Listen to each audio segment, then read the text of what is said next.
이 세상 가장 아름다운 순종의 눈물, 온 세상 다시 빛나게 한 생명의 눈물,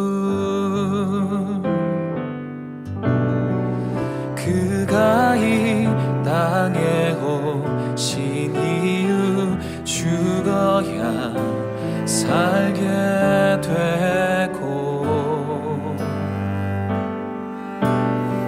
져야만 승리하는 놀랍고 영원한 신비, 지으신 그대로 회복시킨 우리의 창조주 그리스도, 십자가의 길로 아버지 뜻 이루셨네. 그가 이 땅에 오신 이유, 이제 우리에게 맡겨진 그 소망, 그 사랑, 그 생명, 아름답고 눈부신 십자가의 길, 우리가 이 땅에 살아갈 이유.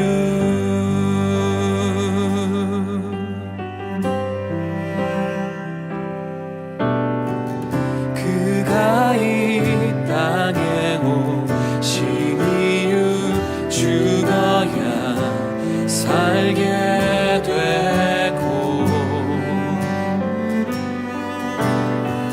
져야만 승리하는 놀랍고 영원한 신비, 지으신 그대로 회복시킨 우리의 창조주 그리스도, 십자가의 길로 아버지 뜻 이루셨네. 그가 이 땅에 오신 이유, 이제 우리에게 맡겨진 그 소망, 그 사랑, 그 생명, 아름답고 눈부신 십자가의 길, 우리가 이 땅에 살아갈 이유, 지으신 그대로 회복시킨 우리의 창조주 그리스도, 십자가의 길로 아버지 뜻 이루셨네. 그가 이 땅에 오신 이유, 이제 우리에게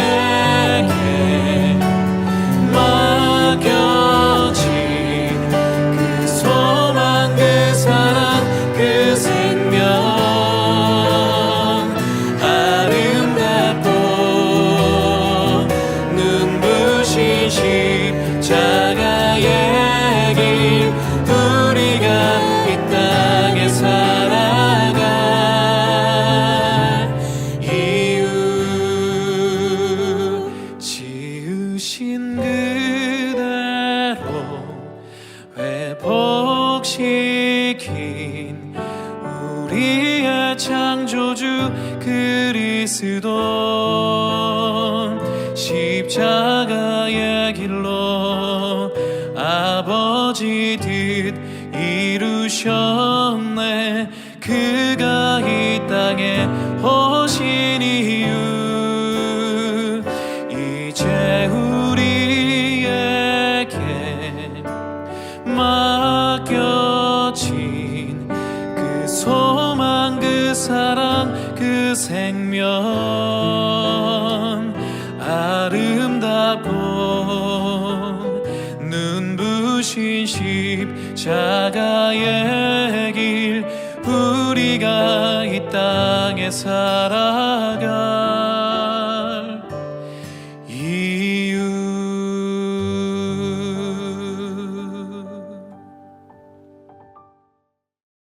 생명의 주님, 주님을 바라봅니다. 온전한 마음과 깨끗한 손으로 날마다 주님과 함께하는 자 되게 하여 주시옵소서. 예수 그리스도 이름으로 기도드렸습니다. 아멘. 공동체 성경 읽기 함께 하시는 성도님들 환영하고 축복합니다. 오늘부터는 계속해서 오바댜, 요나, 미가, 나훔, 하박국, 스바냐, 학개, 스가랴 이어지는 내용들을 같이 나누고 오늘 분량을 읽도록 하겠습니다.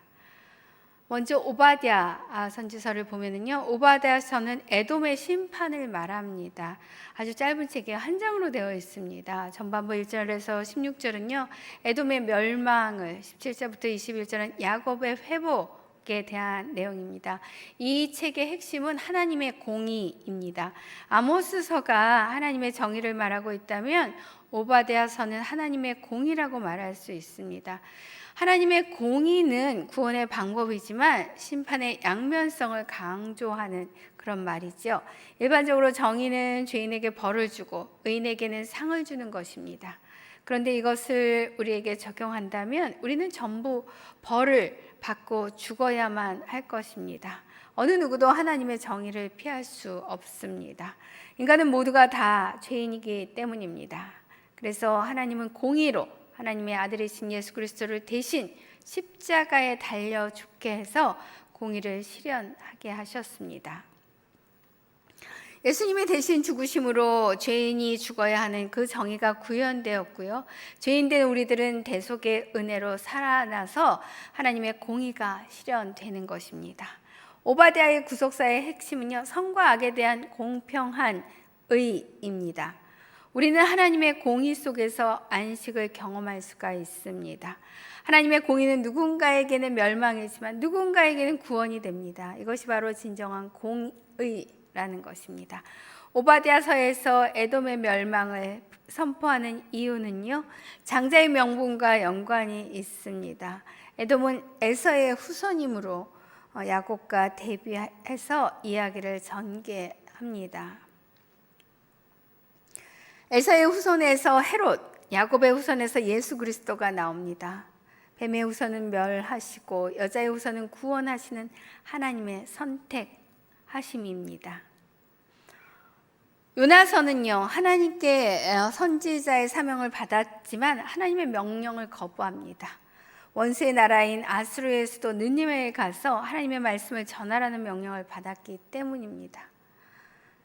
그는 니느웨의 반대 방향인 다시스로 가는 배를 타고 가다가 풍랑을 만납니다. 풍랑을 만나서 바다에 던져지고 물고기 뱃속에서 3일 동안 지내다가 무트로 나옵니다. 요나는 다시 니느웨에 가서 하나님의 명령을 외칩니다. 40일 후면 니느웨는 망한다. 니느웨는 망한다 라는 메시지였습니다. 요나는 3일 길을 돌아야 하는 니느웨를 하루 만에 메시지 전하는 것을 끝냅니다. 하지만 니느웨 백성들은요, 요나의 이 메시지에 죄를 뒤집어 쓰고 회개합니다. 아마 더 놀라운 것이 요나가 아니었을까 생각합니다. 요나는 이런 니느웨 백성들의 회개에 분통을 터뜨립니다. 그들은 심판을 받아 마땅한 백성들이었기 때문입니다. 요나는 하나님께 심통을 부리기 시작하는데요. 그러나 하나님은 요나에게 말씀하십니다. 내가 작은 박넝쿨로도 귀하게 여겼는데 니느웨에 있는 12만 명이나 되는 백성들을 내가 어찌 아끼지 않겠느냐라고 말씀하십니다. 요나서의 구조의 초점은 표적입니다.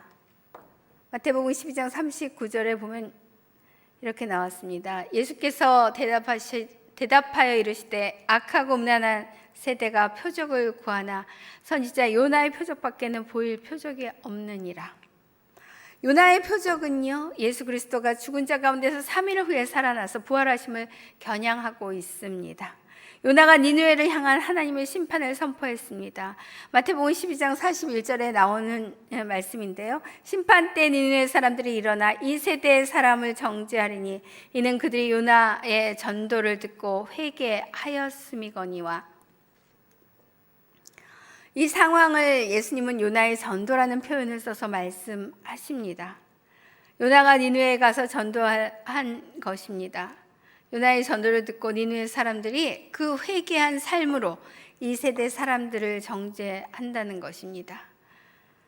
성도는 세상을 정죄할 힘이 있습니다. 하나님의 백성은 세상을 판단할 힘이 있습니다. 그것은 말이 아니라 하나님의 자녀로서의 삶으로 정죄하는 것입니다. 북이스라엘 백성들은요, 수많은 선지자들이 돌이켜서 회개하라고 외치는데도 듣지 않고 불순종합니다. 하지만 니느웨의 백성들은 요나의 무심코 지나가며 하는 말 한마디에 온 백성들이 죄를 뒤집어 쓰고 회개하는 것을 보여줍니다. 이 시대가 악하지만 회개하고 돌아올 때 구원의 은혜를 경험할 수 있다는 것을 보여줍니다.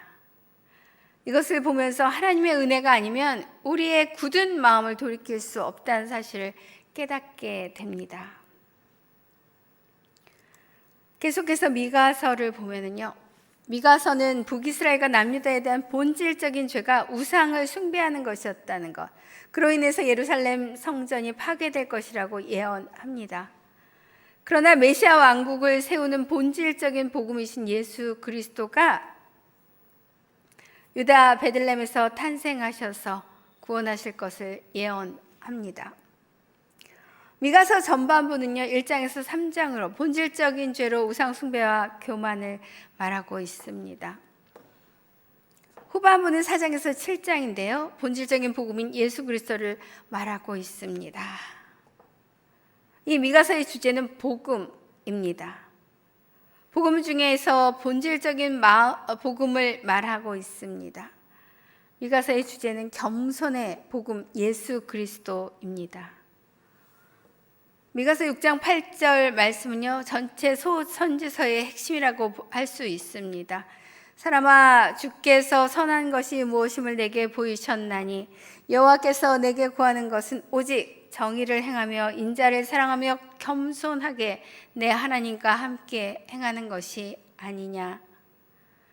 하나님이 우리에게 원하시는 삶은요, 하나님께 겸손히 정의를 행하며 인자를 사랑하는 것이라 말합니다. 미가서의 구속자적 핵심은요, 겸손의 복음입니다.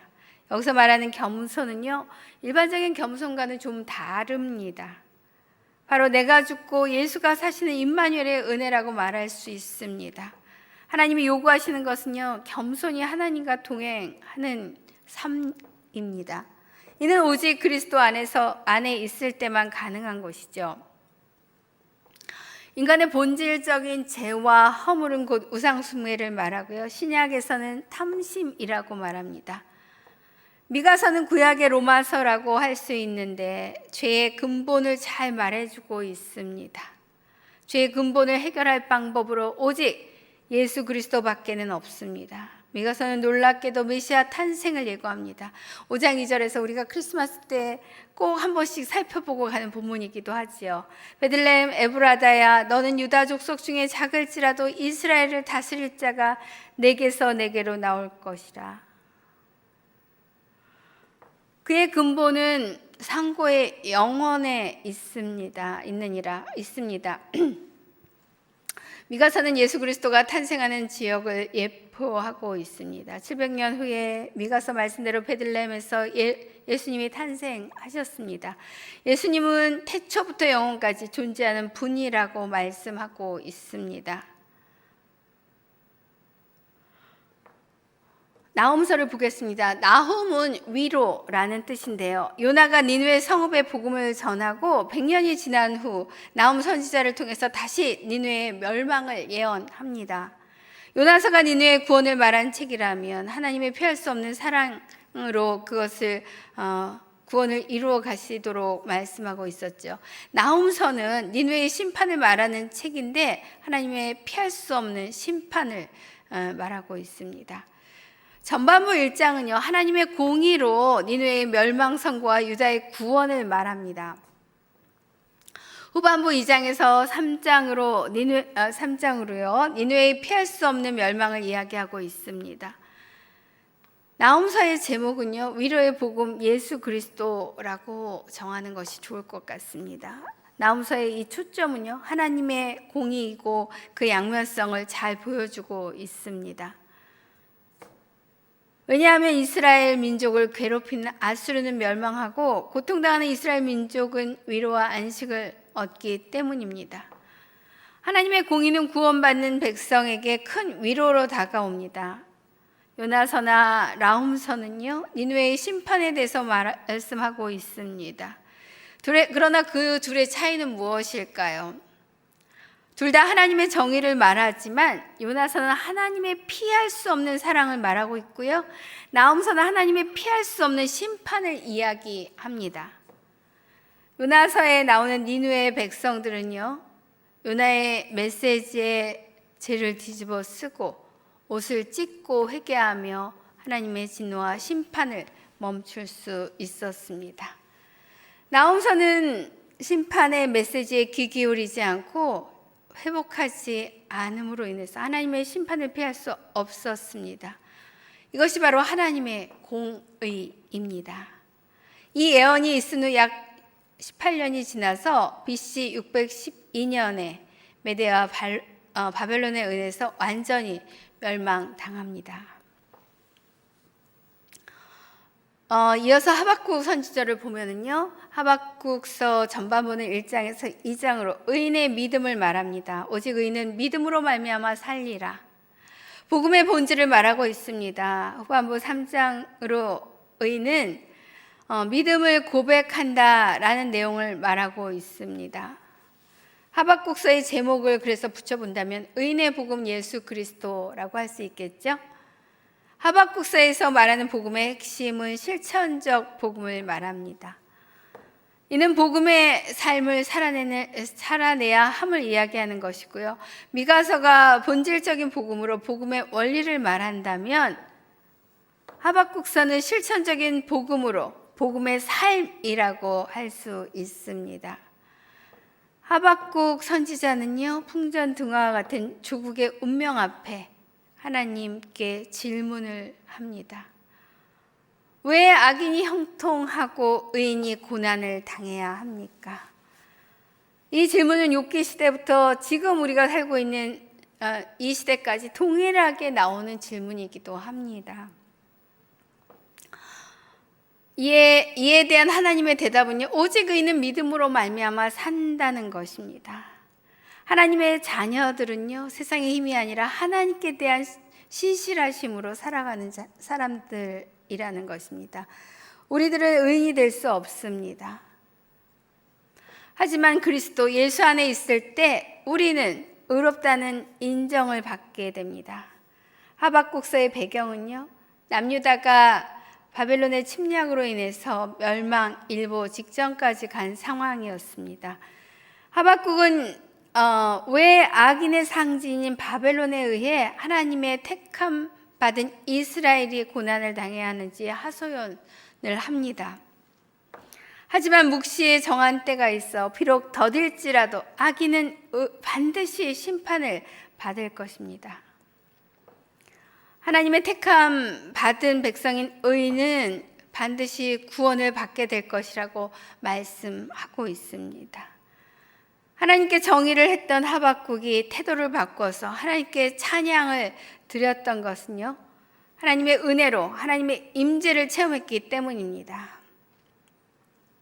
우리가 잘 아는 말씀이죠. 하박국 3장 17절에서 18절 말씀입니다. 이렇게 나와 있습니다. 비록 무화과 나무가 무성하지 못하며 포도나무에 열매가 없으며 감람나무에 소출이 없으며 밭에 먹을 것이 없으며 우리의 양이 없으며 외양간에 소가 없을지라도 나는 여호와로 말미암아 즐거워하며 나의 구원의 하나님으로 말미암아 기뻐하리라. 오직 주 여호와는 나의 힘이라고 고백합니다. 이것은 하나님을 경험한 자의 정직한 고백이라고 할 수 있습니다. 오직 하나님 한 분만으로 만족할 수 있는 사람은 진정 이 세상에서 가장 복된 사람이라고 말할 수 있습니다. 계속해서 스바냐서 보도록 하겠습니다. 스바냐서의 핵심은 종말적인 심판인데요. 하박국서에서 하나님의 정의가 움직였다면 스바냐서에서는 하나님의 공의가 움직입니다. 스바냐서 전반부는 1장, 2장인데요. 하나님의 심판을 말하고 있습니다. 유다와 열국에 대한 심판을 이야기합니다. 후반부는 3장으로 하나님의 구원으로 구원을 베푸시는 하나님을 이야기하고 있습니다. 스바냐서는 하나님의 심판과 하나님의 구원의 길이 같이 움직입니다. 그러면 하나님의 공의 앞에 어떻게 구원을 얻을 수 있을까요? 그것은 바로 하나님의 택하심을 따라서입니다. 그 택하심은 바로 그리스도를 찾게 되는 것입니다. 스바냐서의 중요한 내용은요, 우상을 제거하는 것입니다. 스바냐서 1장 18절에 보면 물질에 마음을 두는 것을 우상 숭배와 연결됩니다. 그러나 여호와의 날, 즉 우상 숭배에 대한 심판이 있는 그날에 이르기 전에 회개하는 자들은 심판의 날에 숨겨주시는 그런 은혜를 받게 됩니다. 우리의 시선을 어디에 두느냐에 따라 구원의 삶을 결정한다는 것입니다.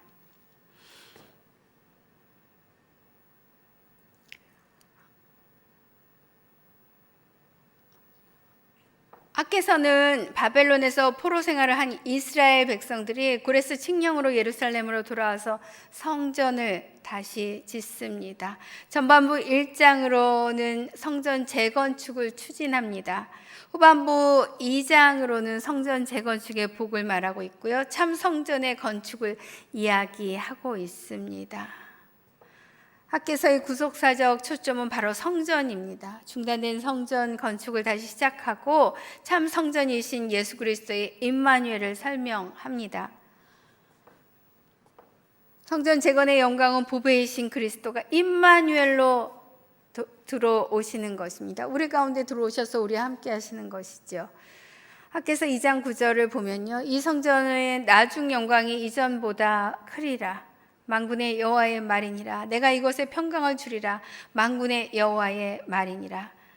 바벨론에서 돌아온 예루살렘에 지은 스룹바벨의 성전은 이전의 솔로몬 성전과 비교하면 형편없이 초라했습니다. 하지만 하나님은 학개 선지자에게 말씀하십니다. 스룹바벨 성전의 영광이 솔로몬 성전의 영광보다 더 크다고 말씀하십니다. 그 이유는 무엇입니까? 바로 하나님의 임재가 있었다는 것입니다. 아무리 화려한 성전이라 할지라도 하나님의 영광이 없으면 아무 소용이 없습니다. 우리도 마찬가지죠. 우리 자신도 거룩한 성령의 전입니다. 우리 안에 진정한 우리 자신을 거룩한 성령의 전으로 지어져 가야 할 줄 믿습니다. 학개는 제사장에게 부정한 자가 거룩한 물건을 만지면 어떻게 되는가를 묻습니다. 대답은 모두 부정해진다는 것이지요. 이는 우리가 하는 모든 일이 부정하며 인간에게는 거룩한 것이 없다는 것을 의미하기도 합니다. 그러나 임마누엘 되신 예수 그리스도와 만나면 부정한 자가 거룩한 자로 바뀐다는 것입니다. 이는 그리스도가 아니면 절대 거룩할 수가 없게 되는 것이죠.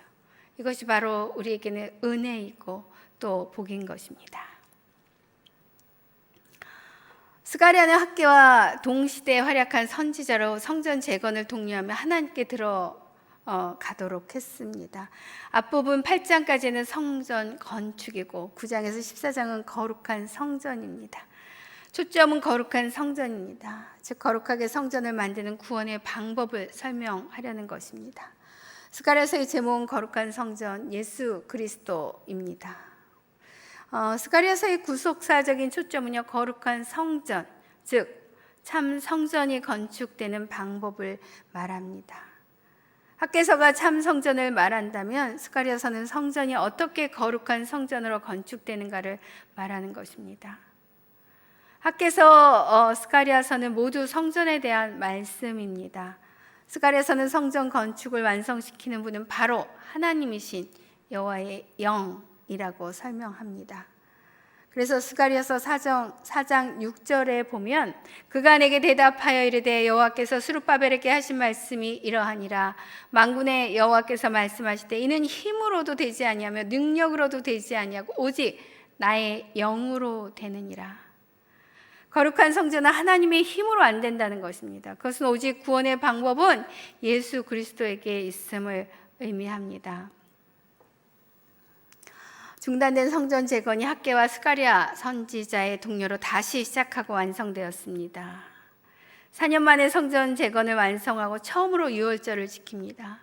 바벨론 속박에서 벗어나는 제2의 출 이집트를 체험한 이들에게 유월절의 지킴은요 특별한 의미가 있었습니다. 주님 앞에 예배를 드리는 감격과 그 하나님의 성전을 재건하고 드리는 유월절, 이 예배는요 하나님이 하나님 되심을 고백하는 특별한 예배인 것입니다. 참 성전이신 예수 그리스도 안에서 주님의 말씀과 동행하는 여러분 되시기를 축원합니다.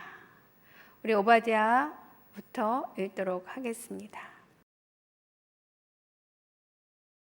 오바댜 1장, 오바댜의 환상입니다. 여호와 하나님께서 에돔에 대해 말씀하셨습니다. 여호와께서 심부름꾼을 민족들에게 보내시며 너희는 일어나라 에돔과 싸우러 나가자라고 하시는 말씀을 들었습니다.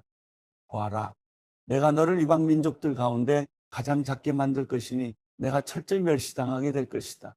높은 평원의 바위굴 은신처에 살며 누가 나를 땅바닥으로 끌어낼 것인가? 라고 스스로 말하는 사람들아, 내 교만한 마음이 너를 속였다. 내가 독수리처럼 높이 날고 내가 별들 사이에 둥지를 틀더라도 내가 거기에서 너를 끌어낼 것이다. 여호와의 말씀이다. 내게 도둑들이 들고 밤에 강도들이 들어도 그들이 취할 만큼만 훔쳐가지 않겠느냐? 내게 포도 따는 사람들이 와도 포도를 얼마쯤은 남겨두지 않겠느냐? 그런데 너는 얼마나 처참히 파괴될까? 에서가 어찌 그렇게 샅샅이 뒤져지고 그가 숨겨둔 보물이 약탈되었는가? 너와 동맹을 맺은 모든 사람들이 너를 국경으로 몰아내고 너와 화평한 사람들이 너를 속이고 너를 제압했다. 너와 함께 식사하던 사람들이 내게 덫을 놓았지만 너는 이를 알지 못하는구나. 여호와의 말씀이다. 그날에 내가 에돔에 지혜 있는 사람들을 멸망시키며 에서의 산에 있는 지각이 있는 사람들을 멸망시키겠다. 그러나 내 용사들이 두려움으로 질릴 것이며 에서의 산에 있는 모든 사람이 학살당해 전멸될 것이다. 내 동생 야곱에게 행한 폭력 때문에 내가 수치를 뒤집었을 것이고 내가 영원히 멸망하게 될 것이다. 내가 수수방관하고 서 있던 그날 곧 낯선 사람들이 야곱의 재산을 가져가고 이방 사람들이 그의 문으로 쳐들어가 예루살렘을 두고서 제비 뽑기 하던 그날에 너도 그들 가운데 한 사람과 같았다. 내 동생의 날, 곧 불행의 날에 너는 방관하지 말았어야 했다. 유다 자손들이 멸망하는 날에 그들을 보고 너는 즐거워하지 말았어야 했다. 그들의 고난의 날에 너는 입을 크게 벌리지 말았어야 했다. 내 백성들의 재앙의 날에 내가 그들의 성문으로 행진하지 말았어야 했다. 그들의 재앙의 날에 너만은 그의 재앙을 방관하지 말았어야 했다. 그들의 재앙의 날에 너는 그들의 재산에 손대지 말았어야 했다. 도망가는 사람들을 죽이기 위해 길목을 지키고 서 있지 말았어야 했다. 그들의 환난의 날에 너는 살아남은 사람들을 넘겨주지 말았어야 했다. 왜냐하면 모든 민족들에게 여호와의 날이 가까이 왔기 때문이다. 내가 행한 행실이 그대로 내게 이루어질 것이며 내 행한 대로 내 머리 위로 돌아갈 것이다. 너희가 내 거룩한 산에서 마신 것처럼 모든 민족들이 계속 마실 것이다. 그들이 마시고 또 마셔 그들이 본래 없었던 것처럼 될 것이다. 그러나 시온 산에는 피할 사람이 있고 그곳은 거룩한 곳이 될 것이다. 야곱 족속은 자기 유업을 차지하게 될 것이다. 야곱 족속은 불이 되고 요셉 족속은 불꽃이 될 것이다. 그러나 에서 족속은 그루터기가 돼 그들이 그것들을 태우며 삼킬 것이다. 에서 족속은 살아남은 사람이 하나도 없을 것이다. 여호와께서 분명히 말씀하셨다. 네게브 사람들이 에서의 산을 차지할 것이다. 또 서쪽 평지의 사람들이 블레셋 땅을 차지할 것이다. 그들이 에브라임의 영토와 사마리아의 영토를 차지할 것이다. 베냐민은 길앗을 차지할 것이다. 포로 생활에서 가나안으로 돌아온 이스라엘 사람들은 사르마까지 영토를 갖게 될 것이다. 스바랏에 있는 예루살렘 출신의 포로들은 네게브의 성읍들을 갖게 될 것이다. 에서의 산을 다스리기 위해 구원자들이 시온 산으로 올라갈 것이다. 그리고 그 나라는 여호와의 것이 될 것이다. 요나 1장 여호와의 말씀이 아미떼의 아들 요나에게 임해 말씀하셨습니다. 일어나 저 큰 성읍 니느웨로 가서 그 도시에 선포하여라. 이는 그 도시의 죄악이 내 앞에까지 이르렀기 때문이다. 그러나 요나는 여호와로부터 도망쳐 나와 다시스로 향했습니다. 그는 욥바로 내려가서 그곳에서 다시생 배를 발견했습니다. 그는 뱃삭을 내고 여호와를 피하기 위해 배를 타고 다시스로 향했습니다. 그러자 여호와께서 바다에 폭풍을 보내셨습니다. 거친 폭풍우가 배를 위협해 배는 거의 부서지게 됐습니다. 선원들이 두려워했고 사람들은 각자 자기 신에게 소리쳐 부르짖었습니다. 그러고는 배를 가볍게 해보려고 짐들을 바다에다 던졌습니다. 그러나 요나는 배 밑층에 내려가 누워 깊이 잠들었습니다. 선장이 그에게 다가와서 말했습니다. 내가 어떻게 잠을 잘 수 있느냐? 일어나 내 하나님께 소리쳐 부르짖어라. 혹시 하나님께서 우리를 생각해서 우리가 죽지 않게 될지도 모른다. 선원들이 서로 말했습니다. 이리 와서 제비를 뽑아 이 재난이 누구 탓인지 알아내자. 그들이 제비를 뽑았더니 제비가 요나에게 뽑혔습니다. 그러자 그들이 그에게 물었습니다. 우리에게 닥친 이 재난이 누구 때문인지 말해보아라. 내 직업은 무엇이냐? 어디에서 오느냐? 어느 나라 사람이냐?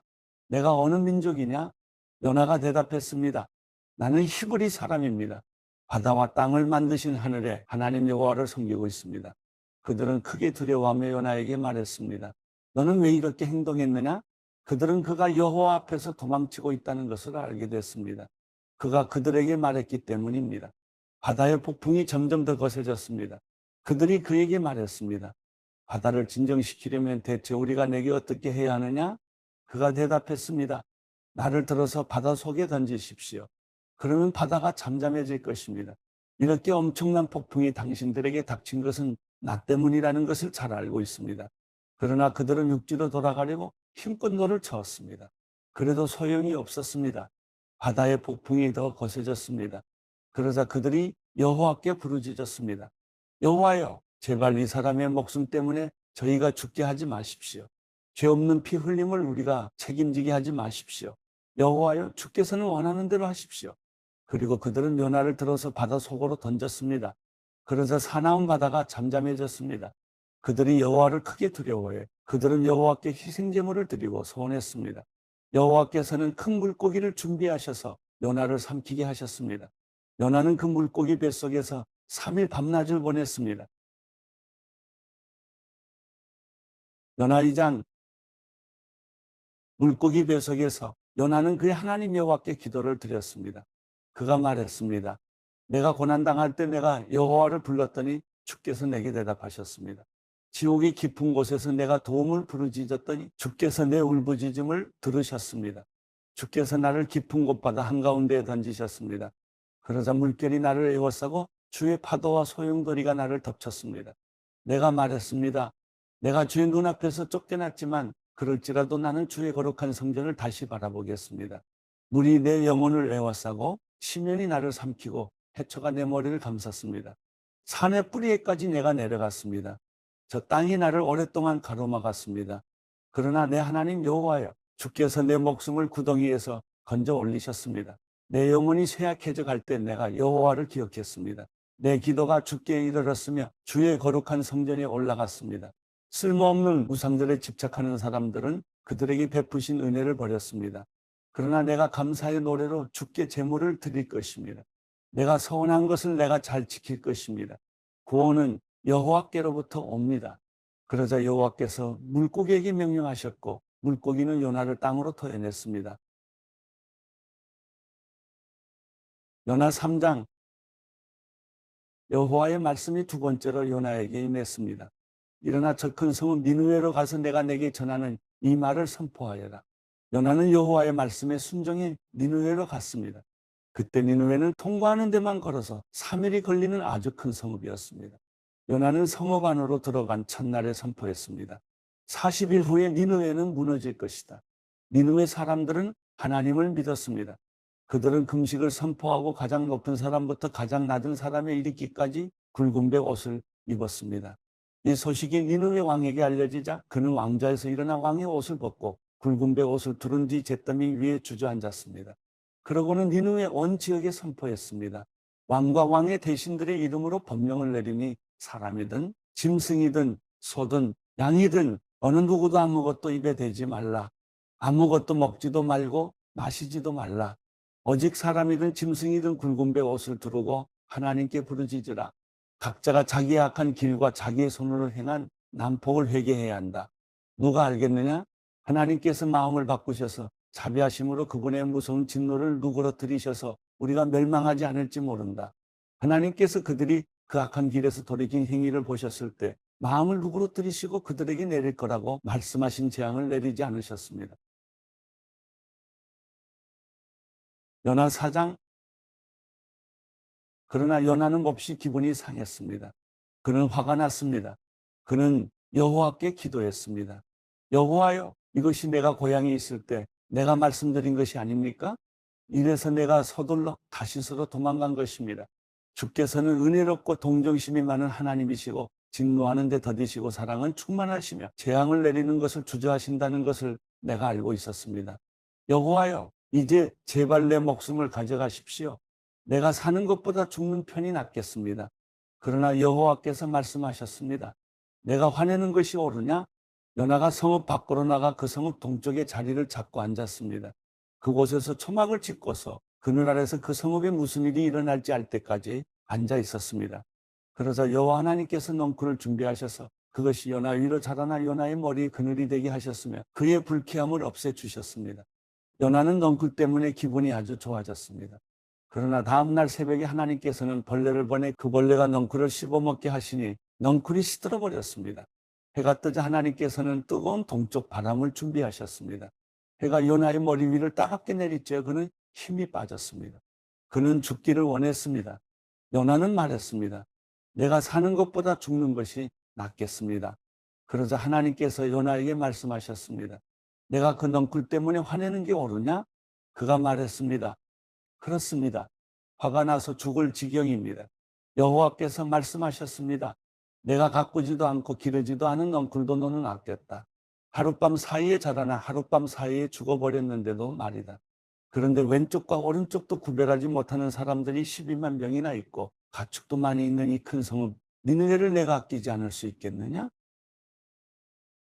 참 성전 되신 주님, 우리가 주님 안에서 날마다 거룩한 주의 성전으로 지어져 가기 원합니다.